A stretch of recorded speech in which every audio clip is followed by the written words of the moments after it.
Welcome to Life Stories. Have you ever wondered what it truly means to live a fulfilled life? Today, we bring you the story of Alexander, a billionaire who seemed to have it all: wealth, success, and power. Yet, beneath the surface, he felt an emptiness that even his luxurious lifestyle couldn't fill. In search of meaning, he abandoned his world of privilege and stepped into a humble community, discovering love, purpose, and the transformative power of connection.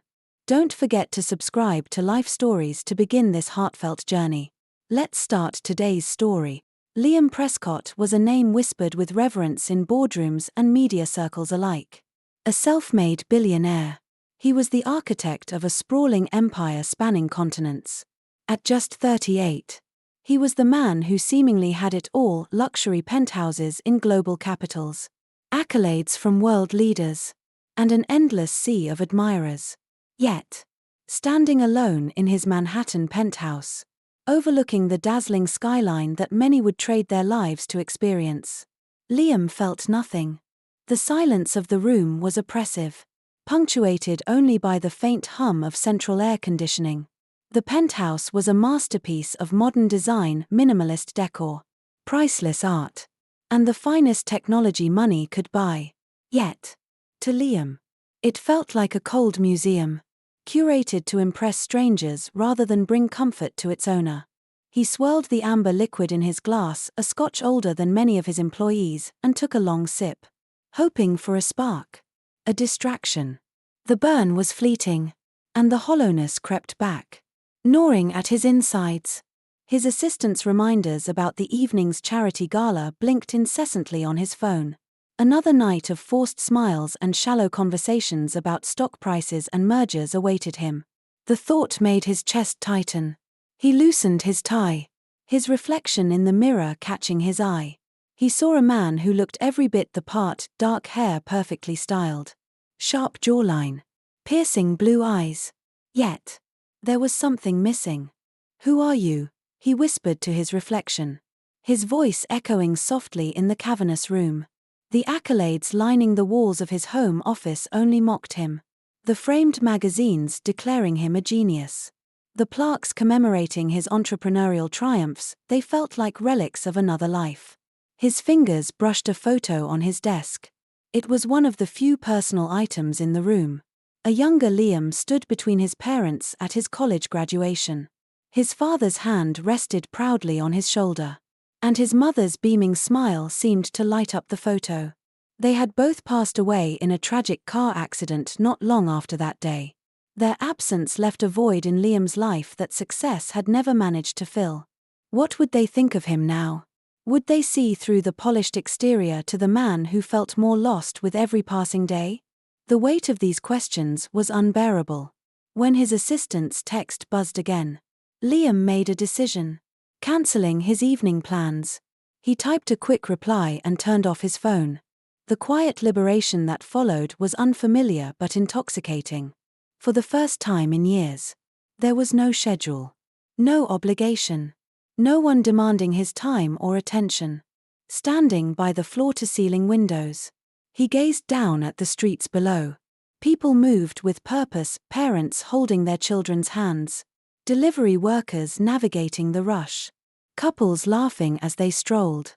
It struck him that these strangers, despite their hardships, seemed to have something he lacked: a reason to wake up each morning.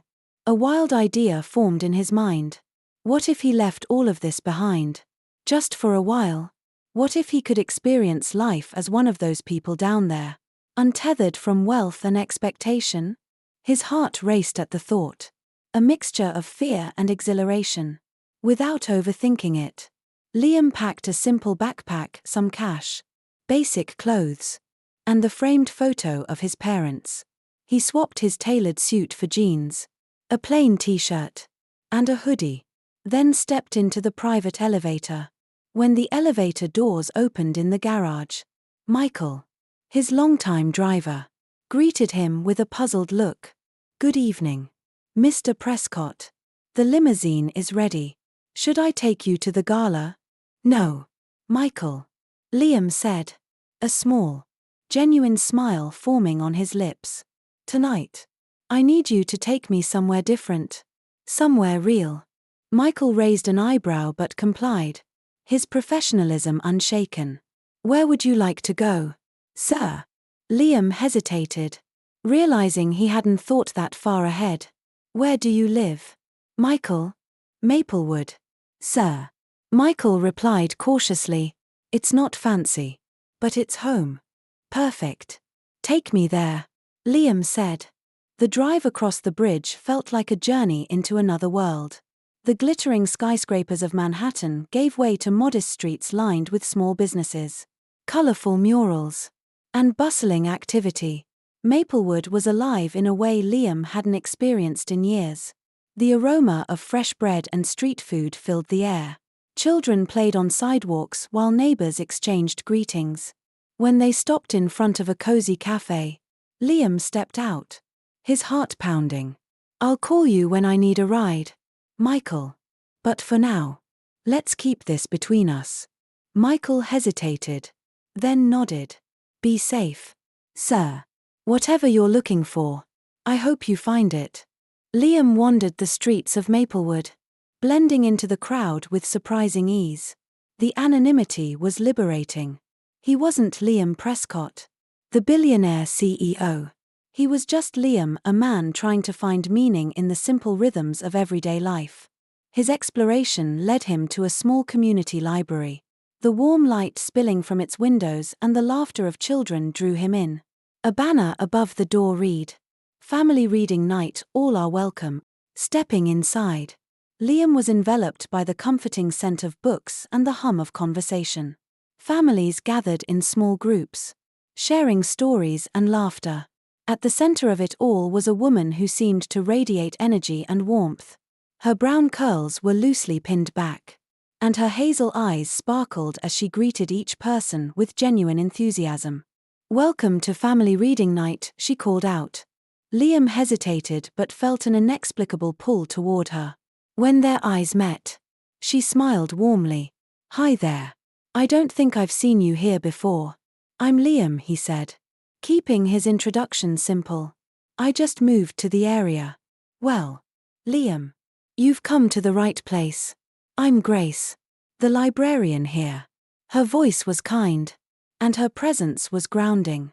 She gestured toward a circle of chairs and invited him to join. For the first time in years, Liam felt a spark of connection.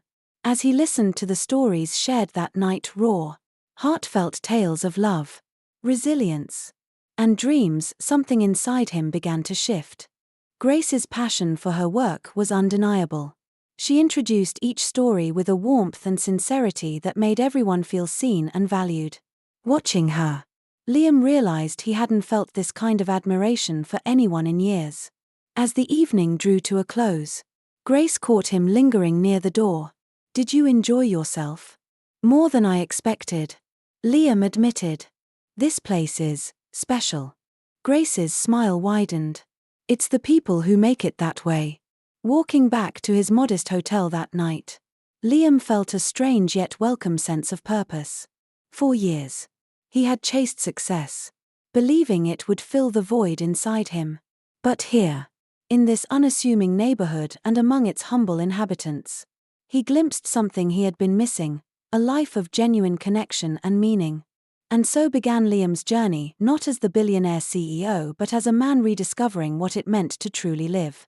Liam awoke the next morning to the sound of bustling activity outside his hotel window. The sunlight filtered through thin curtains, illuminating the modest room he had chosen as his temporary retreat from the world he once knew.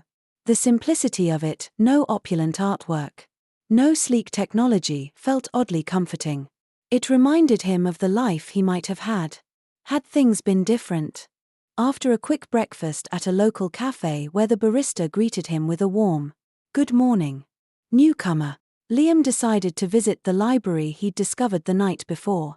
Something about the energy of the place, and particularly Grace, the librarian, had struck a chord in him. It wasn't just her warmth or the vibrant atmosphere, it was the sense of community, a feeling he hadn't experienced in years. The library was a modest building, its paint slightly peeling and its sign a little faded. But it had a charm that larger, more modern spaces lacked. Inside, Liam found Grace moving about the main area, arranging chairs and chatting with a group of children who had gathered for a morning reading session. Her movements were fluid and confident, but there was an air of exhaustion beneath her smile. Grace spotted Liam as he entered. "Liam." "Right," she said, her hazel eyes lighting up with recognition. "That's right," he replied, feeling a sense of ease in her presence. "Welcome back. We're just getting ready for our morning story time. Feel free to join us, or if you're up for it, maybe lend a hand." The invitation surprised him. In his world, people rarely asked for help unless there was something to gain. But here, it felt genuine. "I'd be happy to help," he said, stepping forward. Grace handed him a stack of books to arrange, and as they worked side by side, she began to share stories about the library. "We run a lot of programs here," she explained. "Storytimes for kids, literacy classes for adults, even job application workshops. It's a bit of everything." "Really? Sounds like a lot to manage," Liam said, stacking the books carefully on a nearby shelf. "It is," she admitted, a faint crease forming on her brow. "But it's worth it. This place isn't just a library, it's a lifeline for so many people. Kids come here after school to do their homework. Parents find resources to help them navigate tough times. And we're one of the few places left where everyone feels welcome." Her words carried a weight that Liam hadn't expected. In his world, success was measured in dollars and deals.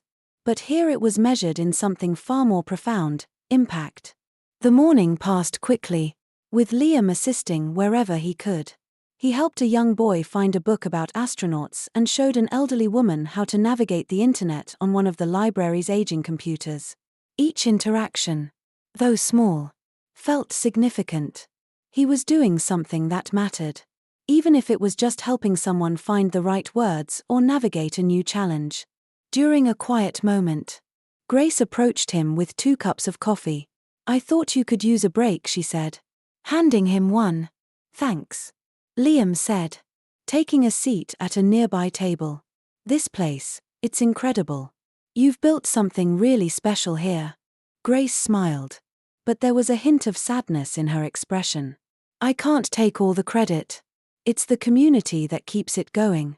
But it's not without its challenges." "What kind of challenges?" Liam asked, leaning forward. She hesitated before answering. "Funding. Mostly. We've been facing budget cuts for years. And it's getting harder to keep everything running. The computers are outdated. The building needs repairs. And there's always more we could be doing if we had the resources." Liam felt a pang of guilt. In his world, the cost of fixing these problems would be a drop in the ocean. But here it was a mountain to climb. He wanted to help but knew he couldn't do so without revealing who he was. As the day wore on, Liam found himself more immersed in the life of the library.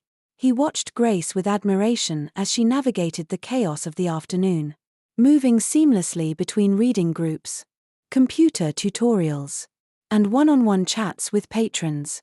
Her passion and dedication were undeniable, and it was clear that she was the heart of this place. When the day's programs ended, Grace began tidying up the space. Liam stayed behind to help, feeling a sense of belonging he hadn't experienced in years. As they worked, they fell into easy conversation, sharing stories about their lives, or at least the parts of his life Liam could share without giving too much away. "You're a natural with the kids," Grace said, glancing at him. "Have you ever worked with children before?" "Not exactly," Liam admitted. "But I used to volunteer a bit when I was younger. It's been a while." "Well, they seem to like you," she said with a smile. That simple statement filled Liam with a warmth he hadn't felt in years. For so long, his interactions had been transactional, driven by power and wealth. Here, things were different. People liked him for who he was, or at least who they thought he was. As the sun dipped below the horizon, casting a warm glow over the library's interior, Grace locked the doors and turned to Liam. "Thanks for all your help today. I hope you'll come back." "I'd like that," Liam said sincerely. Walking back to his hotel, he couldn't stop thinking about Grace and the library. There was something magnetic about her, a combination of strength, warmth, and vulnerability that drew him in. For the first time in years, he felt a sense of purpose, a reason to wake up the next morning. Liam knew he was just beginning to scratch the surface of this new life. But the possibility of building something real, something meaningful, filled him with a quiet optimism he hadn't known he was capable of. The days in Sunnyside began to settle into a rhythm for Liam. Every morning, he would wake up in the modest hotel room, have breakfast at the cafe where the staff now greeted him like an old friend, and head to the library. Each day brought new faces and fresh challenges. He relished the simple interactions, the laughter of children during story time, the satisfaction of helping a teenager find the perfect book, and the quiet determination of adults working to better their lives through literacy. But beneath the warmth and vibrancy of Sunnyside, Liam began to notice cracks. The first signs appeared during a conversation with Grace while they prepared for the afternoon's tutoring program. She was stacking books when she sighed heavily. Her expression shadowed. "What's wrong?" Liam asked, setting down his clipboard. Grace hesitated, then shook her head. "It's nothing, Grace," Liam said gently. "You can talk to me. If something's bothering you, I'd like to help." She glanced at him, her hazel eyes reflecting a mixture of trust and hesitation. Finally, she spoke. "It's the funding. We're stretched so thin already. And now there's talk of another round of budget cuts. I don't know how we'll keep the doors open if that happens." The weight of her words hit Liam. He had spent years in a world where money flowed like water. Yet here was a lifeline for an entire community teetering on the edge of collapse. His instinct was to fix it, to write a check or make a few calls, but he knew that doing so would unravel the fragile cover he had built. "I'm sorry," he said instead. "What can be done?" Grace gave a small, sad smile. "We're trying everything, grants, donations, fundraisers. But it's hard. There's so much need. And we're not exactly at the top of anyone's priority list." Liam felt a pang of guilt but said nothing. He filed the information away, silently resolving to find a way to help without revealing who he really was.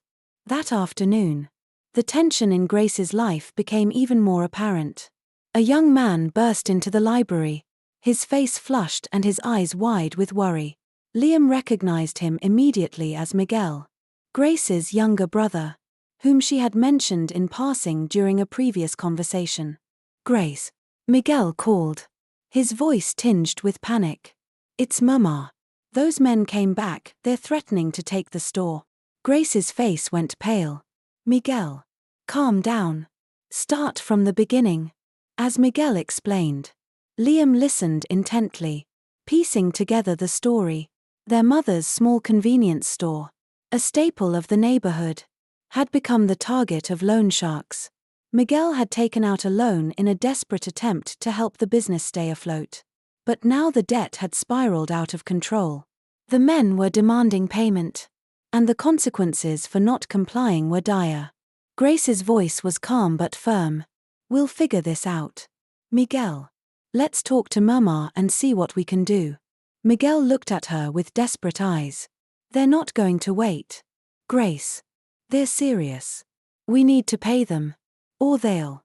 Liam cleared his throat, drawing their attention. "What about going to the police?" Miguel shook his head vehemently. "No way. These guys have connections. The police won't do anything. And it'll only make things worse." The weight of the situation pressed down on all of them. Grace turned to Liam, her expression apologetic. "I'm so sorry. Liam, I need to go handle this. Can you keep an eye on the library?" "Of course," Liam said without hesitation. "Do what you need to do." As Grace and Miguel hurried out, Liam felt an ache in his chest. The library, the store, Grace's family, everything she cared about seemed to be under siege.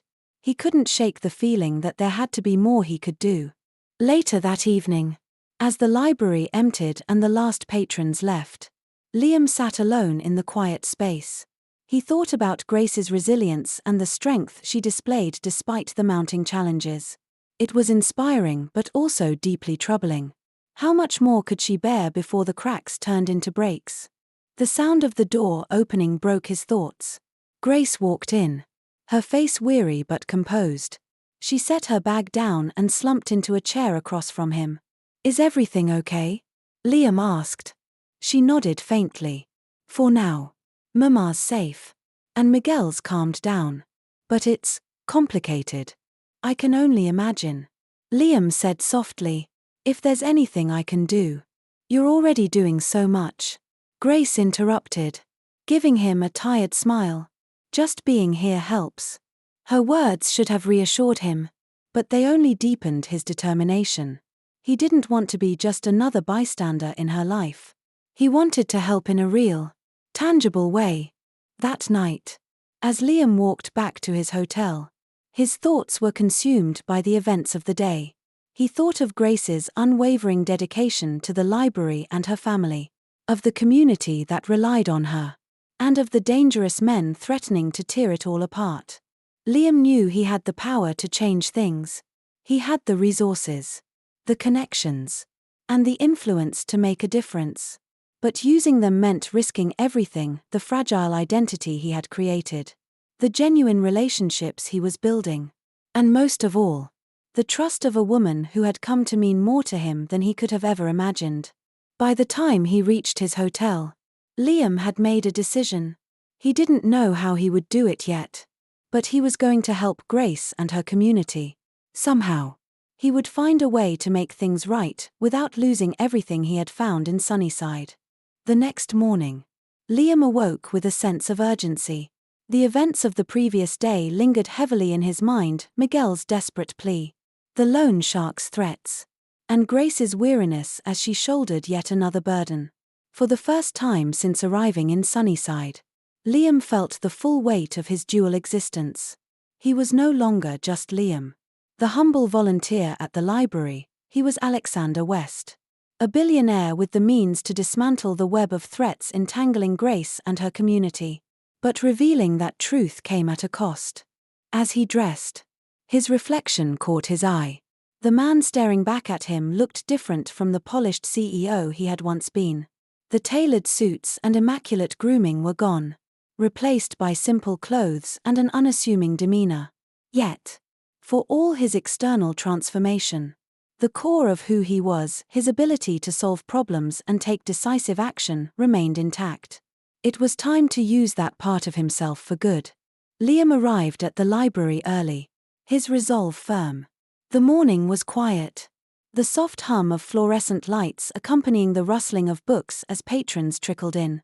He busied himself helping a young boy find a biography for his school project and assisting an elderly woman with the library's outdated computer system. Yet his mind stayed preoccupied with Grace and the challenges she faced. It wasn't long before Grace appeared, looking as if she hadn't slept. She smiled warmly when she saw him, though it didn't quite reach her eyes. "Good morning, Liam. Thanks for holding down the fort yesterday." "Anytime," he replied, his voice steady. "How's everything?" She hesitated, her hands fiddling with a stack of returned books. "It's under control for now," she said. But her tone betrayed the truth. Nothing was under control. "Grace," Liam said gently, stepping closer. "I meant it yesterday. If there's anything I can do, I want to help." Her smile wavered, and for a moment, Liam thought she might confide in him. But then she shook her head. "You're already helping, Liam. The kids love you. The patrons love you. It makes a difference." Her deflection stung. But he didn't push further. Instead, he decided to act. That evening, Liam reached out to Michael, his longtime driver and confidant. Michael had been a silent presence in his life for years, discreetly watching as Liam embarked on this strange new chapter. If there was one person Liam trusted to help navigate the delicate situation, it was Michael. When Michael arrived at the hotel, his concern was evident. "You look troubled." "Sir," he said as Liam motioned for him to sit. "Michael, I need your help," Liam began. "Grace's family is in trouble. Loan sharks are threatening them. And they can't go to the police. I can't stand by and do nothing." "But," he paused, his frustration mounting, "I can't reveal who I really am." "Not yet." Michael nodded thoughtfully. "What do you need from me?" Liam exhaled in relief. "I need information. Who these men are. Who they work for. How deep this goes. I trust you can find out discreetly." Michael smiled faintly. "You know I can. Over the next few days." Liam threw himself into his work at the library while Michael worked behind the scenes. He focused on the children's programs, the after-school tutoring sessions, and organizing book donations, all while keeping a close eye on Grace. Her determination never wavered. But Liam could see the toll it was taking on her. She carried the weight of the library, her family, and the community on her shoulders. And it was clear she was running on empty. The turning point came one afternoon when Grace called Liam into her office. She looked hesitant, almost nervous, as she gestured for him to sit. "There's something I need to tell you," she began, her hands fidgeting in her lap. "Miguel, he's gotten involved with some dangerous people. He thought he was helping, but now it's spiraled out of control." Liam nodded, his heart aching at her vulnerability. "I know," he said softly. "He told me." Grace's eyes widened in surprise. "He did?" "Yes. And Grace, I want to help. I have connections, resources that might make a difference. But there's something you need to know about me first." He paused, gathering his courage. This was the moment he had been dreading. Yet it was also inevitable. Grace deserved the truth, even if it meant risking everything they had built. "My name isn't really Liam," he admitted. "It's Alexander West." Grace frowned, confusion flashing across her face. "Alexander West? The billionaire?" He nodded. "Yes. I came here looking for something real, something meaningful. And I found it here, with you and this community. But I've been hiding who I am because I wanted to experience life without the barriers my wealth creates." Her expression shifted from confusion to something harder to read. "You lied to me," she said quietly. "Yes." Liam Alexander replied, his voice filled with regret. "But it was never my intention to hurt you. I needed to be more than my name, my money. And now, I want to use what I have to help." Grace stood, crossing her arms as she looked at him. "This is a lot to take in." "I know," he said, standing as well. "But please, Grace, let me prove that I'm here for the right reasons." She studied him for a long moment, her gaze searching his. Finally, she sighed. "I don't know if I can trust you, Alexander. But if you're serious about helping, then we need it. Miguel needs it. My mother needs it." Relief flooded through him, though he knew the road ahead wouldn't be easy. "Thank you," he said earnestly. "I won't let you down."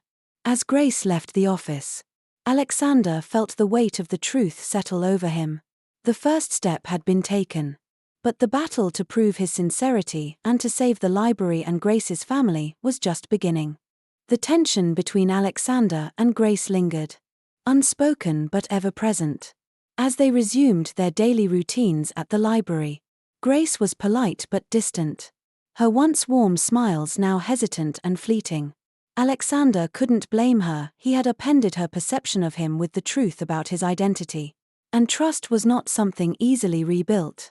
Yet, beneath her guarded demeanor, he sensed an unspoken hope that perhaps, just perhaps, he could make good on his promises. Michael's investigation yielded results quickly.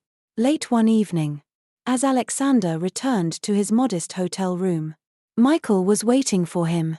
The typically stoic driver looked grim, clutching a file thick with documents.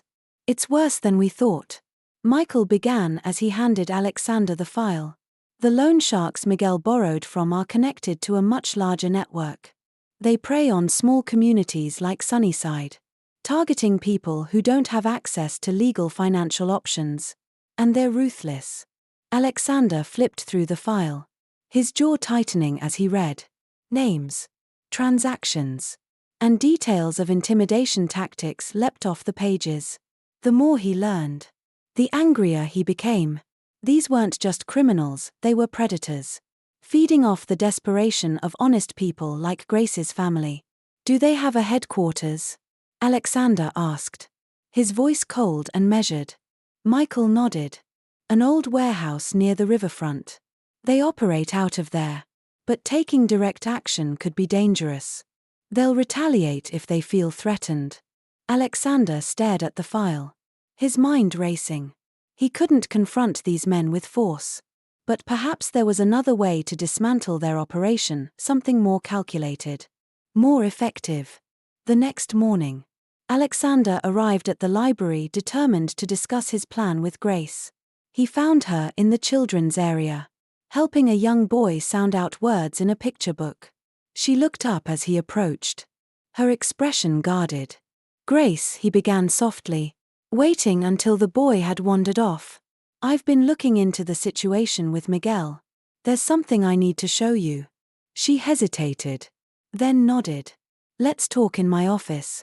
Once inside, Alexander laid the file on her desk and explained what he and Michael had uncovered. Grace listened intently, her hands clenched tightly in her lap. When he finished, she exhaled shakily. I knew they were dangerous, but I didn't realize it was this bad, she said, her voice trembling.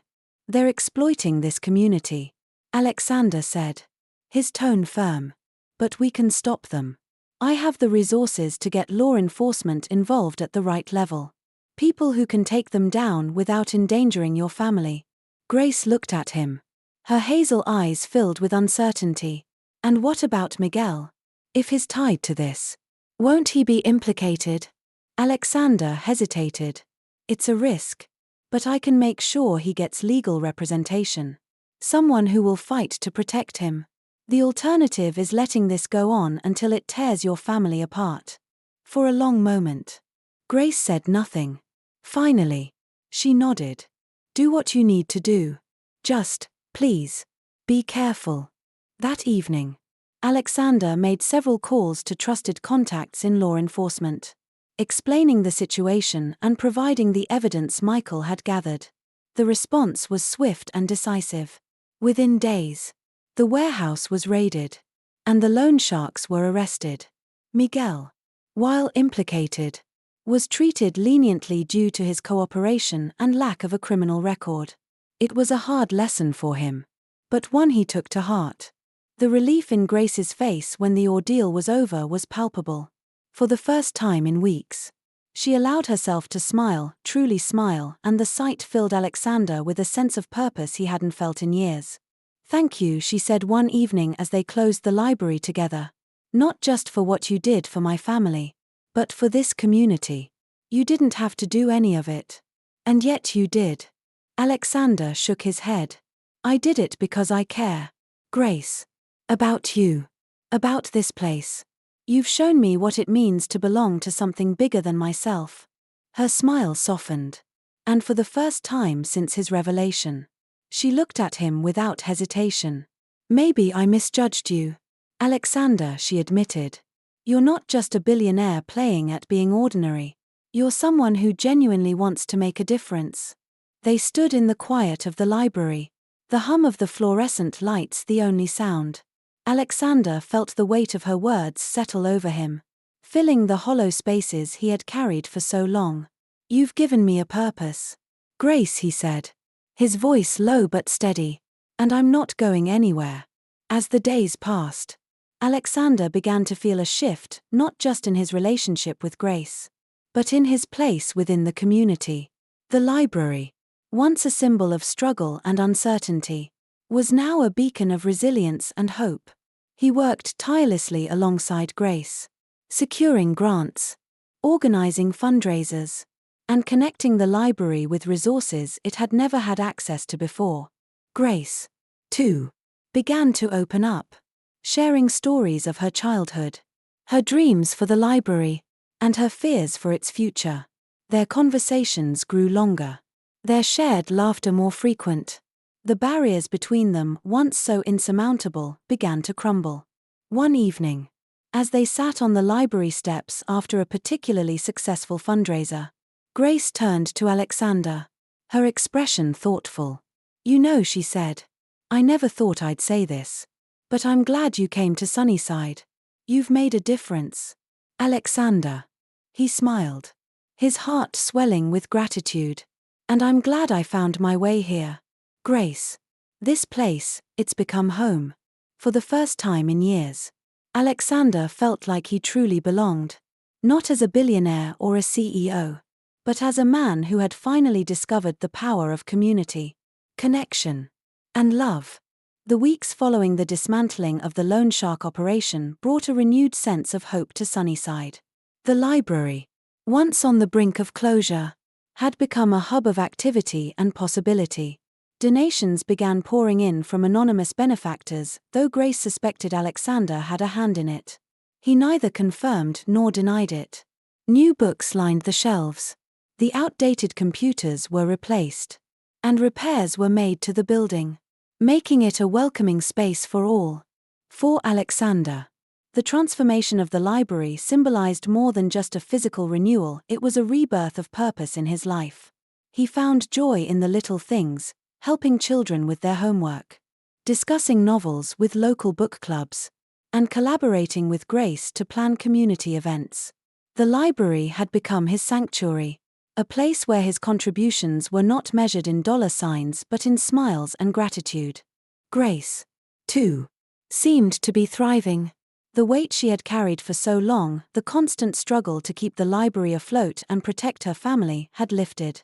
Her laughter came more easily now, and her once wary glances at Alexander had softened into something warmer, something more profound. Their bond had deepened, though neither of them had put words to what was growing between them. One crisp autumn evening, the library hosted its largest event yet, a community celebration to mark its revival. String lights were draped across the courtyard, illuminating the space with a warm, golden glow. Tables were set with food donated by local businesses, and a small stage had been erected for performances by local musicians and poets. As the event unfolded, Alexander watched from the sidelines, his heart swelling with pride. He had spent years attending galas and corporate functions, but none of those could compare to this, seeing families laughing together, children dancing under the lights, and neighbors connecting in meaningful ways. Grace appeared at his side, her cheeks flushed from the crisp air and the excitement of the evening. "It's beautiful, isn't it?" she said, her voice filled with awe as she surveyed the scene. "It is," Alexander agreed, his gaze fixed on her. "And it's all because of you." She turned to him, her expression a mix of gratitude and curiosity. "Me?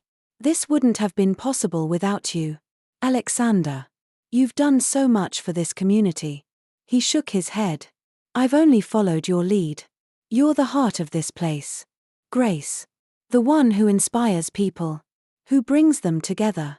I'm just lucky to be a part of it." For a moment, they stood in comfortable silence, the hum of the celebration surrounding them. Then Grace looked up at him, her eyes shining. "I misjudged you when we first met," she admitted. "I thought you were just passing through, playing at being someone you're not. But you've proven me wrong in every way." Her words filled Alexander with a warmth he couldn't quite describe. "I've changed because of you," he said. "This place, these people, they've given me more than I could ever give back. And you've reminded me of what it means to truly live." Grace's cheeks turned pink, and she looked away, a shy smile playing on her lips. Before either of them could say more, a group of children ran up, tugging at Grace's hand and urging her to join them for a game. She laughed and promised to be right there, then turned back to Alexander. "Don't go anywhere," she said, her tone teasing but her eyes serious. "I wouldn't dream of it," he replied. As she walked away, Alexander felt a surge of clarity. He had spent so much of his life chasing success, only to find it hollow and unfulfilling. But here, in this small community with its big heart, he had found something real, something worth holding on to. Later that evening, as the celebration wound down and the crowd began to disperse, Alexander found himself standing by the stage, lost in thought. Grace approached, carrying 2 cups of cider. She handed one to him and took a sip from her own, her eyes scanning the now empty courtyard. "Looks like it was a success," she said. "It was," Alexander agreed. "Thanks to you." Grace shook her head. "Thanks to all of us. This community, it's stronger than I ever realized." He turned to her, his voice soft but steady. "Grace, I've been thinking about what's next. For me. For the library. For all of this." She looked at him, curiosity flickering in her gaze. "What do you mean?" "I want to do more," he said. "Not just here, but in other communities like Sunnyside. There are so many places that need what we've built here, a safe space. A sense of belonging. I want to help create that." Her expression shifted. A mix of admiration and something deeper. "That's a big commitment," she said. "Are you sure?" "I've never been more sure of anything," he replied. "This is what I've been searching for all along. A way to make a real difference." Grace studied him for a long moment, then smiled. "I think you've found it, Alexander." The warmth in her voice, the pride in her eyes, it was all the affirmation he needed. In that moment, Alexander knew that he was exactly where he was meant to be. As they stood together under the string lights, the night air crisp and filled with promise, Alexander felt a profound sense of peace. He had found his purpose, his place, and perhaps, just perhaps, his future. And for the first time in years, he felt truly, unequivocally alive. The days following the community celebration marked a turning point for both Alexander and Grace. The success of the event had reinvigorated Sunnyside, and the library's revival was not only a testament to their efforts but also a catalyst for new opportunities. It was clear to Alexander that the library was more than just a building filled with books, it was a cornerstone of the neighborhood, a beacon of hope and learning. But for all the progress they'd made, Alexander couldn't shake the feeling that there was more to be done. The library's transformation had been a collaborative effort, but its survival was still tenuous. Alexander had an idea that had been brewing in his mind since the night of the celebration. He wanted to scale the impact of what they had achieved in Sunnyside to other communities in need. One evening, after the library had closed for the day, Alexander and Grace sat in her small office, surrounded by stacks of books and papers. The room, though cluttered, had a comforting warmth to it, a reflection of its owner. "I've been thinking," Alexander began, breaking the companionable silence. Grace looked up from the grant application she was reviewing, her eyes curious. About how we can make this more sustainable," he said. "The library is thriving now, but it's still vulnerable. And there are other neighborhoods out there that could benefit from what we've built here." Grace leaned back in her chair, considering his words. "Are you talking about expanding? Like creating more libraries?" "Not just libraries," Alexander clarified. "A foundation. Something that can provide funding, resources, and support to community programs like this one. We've seen firsthand what a difference it can make. Imagine scaling that impact." Her eyes lit up with a mixture of excitement and apprehension. "That's an incredible idea, Alex. But it's a big one. It would take time, effort, and funding." He smiled, a hint of his old confidence shining through. "Fortunately, those are things I can provide. But I don't want to do this alone. I want you to be a part of it." Grace blinked, clearly taken aback. "Me? I'm not sure I'm qualified for something like that." "Grace," he said, his tone earnest. "You're the heart of everything we've accomplished here. Your vision, your passion, that's what makes this work. I can handle the logistics and funding, but you're the soul of this mission." She looked down, a faint blush coloring her cheeks. I don't know what to say. Say yes, he replied with a soft smile.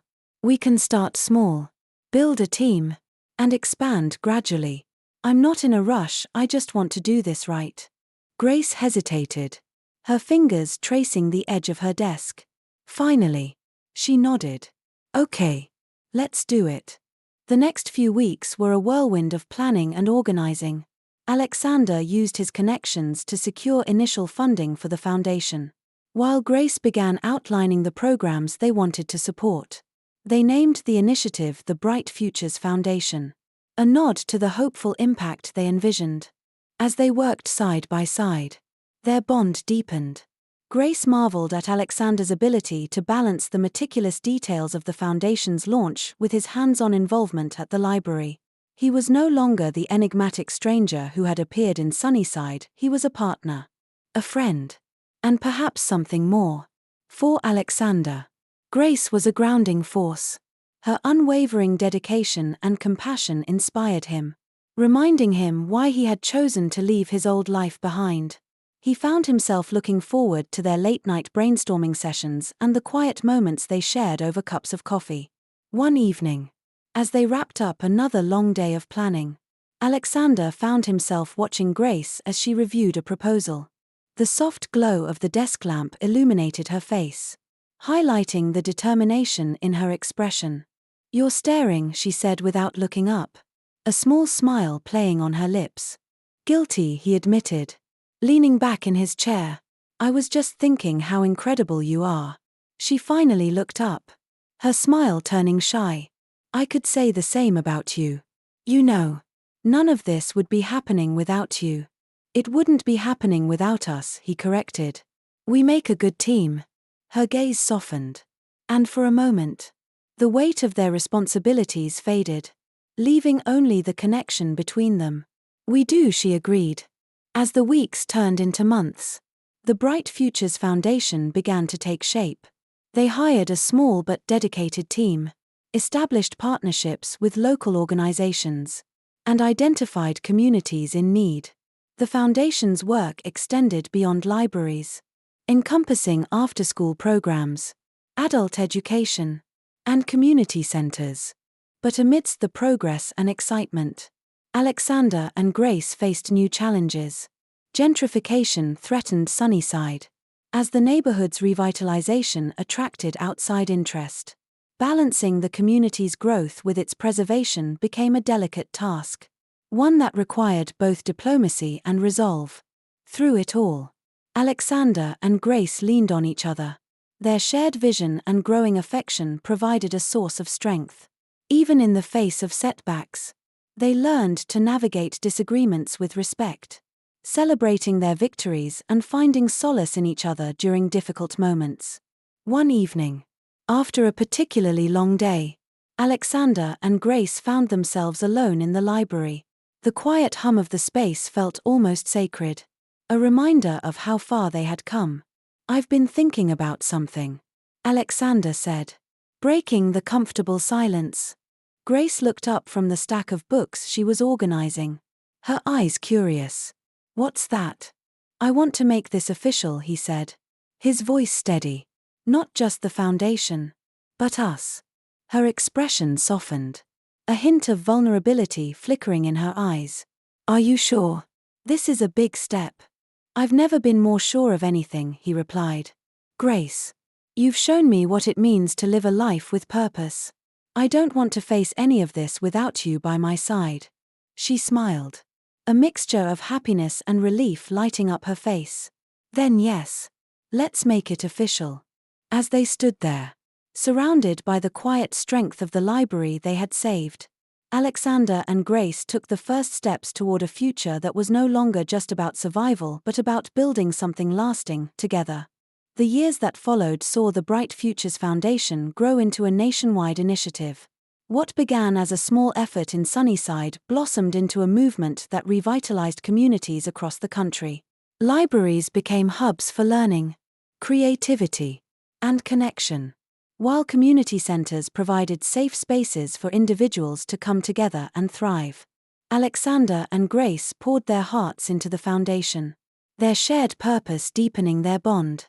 Yet, as the foundation expanded, they faced new challenges that tested their resolve. Balancing their personal lives with the demands of their mission required constant communication and compromise. It wasn't always easy, but their love for each other and their shared vision carried them through. 5 years after the launch of the Bright Futures Foundation, Sunnyside stood as a shining example of what a united community could achieve. The once modest neighborhood now bustled with vibrant energy, its streets alive with the sounds of laughter, conversation, and progress. The library had not only survived but had become a symbol of hope, its walls filled with books and its spaces filled with life. On a crisp autumn morning, Alexander and Grace stood at the entrance of the Sunnyside Community Center, watching as families filed in for a literacy workshop. The center had been their most ambitious project yet, a sprawling facility that housed classrooms, a gymnasium, and a technology lab. Its walls were adorned with murals painted by local artists, each one telling a story of resilience and unity. "It's hard to believe how far we've come," Grace said, her voice tinged with emotion. She looked up at Alexander, her eyes reflecting both pride and nostalgia. "Sometimes I still think about that first day you walked into the library," he smiled, slipping an arm around her shoulders. "So do I. I had no idea what I was walking into that day or how much it would change my life." She leaned into him, her gaze sweeping over the bustling scene before them. "Do you think they'll be okay when we're gone?" "They're more than okay," Alexander reassured her. "The community has taken ownership of everything we've built here. They don't need us to hold their hands anymore." Grace nodded, though her expression remained wistful. "It's just hard to let go." He turned to her, his hand gently tilting her chin so their eyes met. "We're not letting go, Grace. We're expanding. Sunnyside will always be our home. But there are other places that need us now." Her lips curved into a small smile. "You're right. As always." The decision to leave Sunnyside and focus on expanding their efforts had not been an easy one.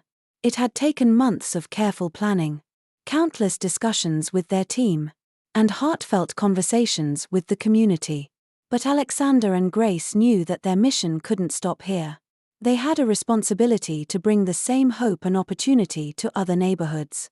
Their final weeks in Sunnyside were bittersweet.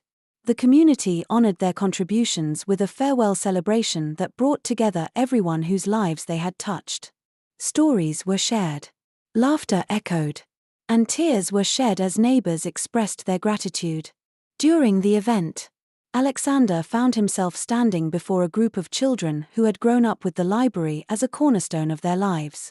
One boy, no older than 10, approached him shyly, clutching a well-worn book. "Mr. Blackwood," the boy said, his voice small but steady. "Thank you for saving our library. I learned to read here, and now I want to be a writer someday." Alexander knelt to the boy's level, his heart swelling with emotion. "That's an incredible dream," he said, "and I have no doubt you'll achieve it. Just promise me one thing." "What's that?" the boy asked. "Never stop believing in yourself. Your words have the power to change the world." The boy nodded solemnly, clutching the book tighter. "I promise." As the sun set over Sunnyside that evening, Alexander and Grace stood hand in hand, watching as the community they had helped rebuild celebrated its newfound strength. It was a moment of closure, but also one of anticipation for the future. In the days that followed, they packed up their belongings and said their goodbyes. Grace took one last walk through the library, running her fingers along the spines of the books she had worked so hard to preserve. Alexander stood by the community center's mural, tracing the names of the volunteers who had made it all possible. Their final stop was the park where they had first shared their dreams, sitting on the same bench where so many conversations had taken place. They reflected on their journey. "Do you ever wonder what would have happened if you hadn't come to Sunnyside?" Grace asked softly. "All the time," Alexander admitted. "And every time, I thank whatever force led me here." She smiled, her fingers intertwining with his. "Me too." As they prepared to leave Sunnyside for the next chapter of their lives, Alexander and Grace carried with them not only the memories of what they had accomplished but also the lessons they had learned. They had discovered the power of love, community, and resilience, the strength to build something meaningful from the ground up. Their departure marked the end of one chapter and the beginning of another. With their children in tow and a team of dedicated partners by their side, they set out to bring the spirit of Sunnyside to communities far and wide. And though they would no longer walk its streets daily, Sunnyside would always be with them, a reminder of where their journey began and a testament to the transformative power of hope, dedication, and human connection. As Alexander and Grace drove away from Sunnyside, the memories of their journey filled the quiet car. They had found more than purpose. They had discovered a love that inspired them to dream bigger and give back more than they ever thought possible. Sunnyside wasn't just a chapter in their story, it was the foundation of a life built on community, resilience, and hope. Through their work with the Bright Futures Foundation, they vowed to carry the lessons of Sunnyside to every corner of the country, proving that even the smallest efforts could create ripples of change. As they glanced back one last time, the bustling streets of Sunnyside reminded them that they weren't saying goodbye, they were simply passing the torch to a community ready to shine on its own.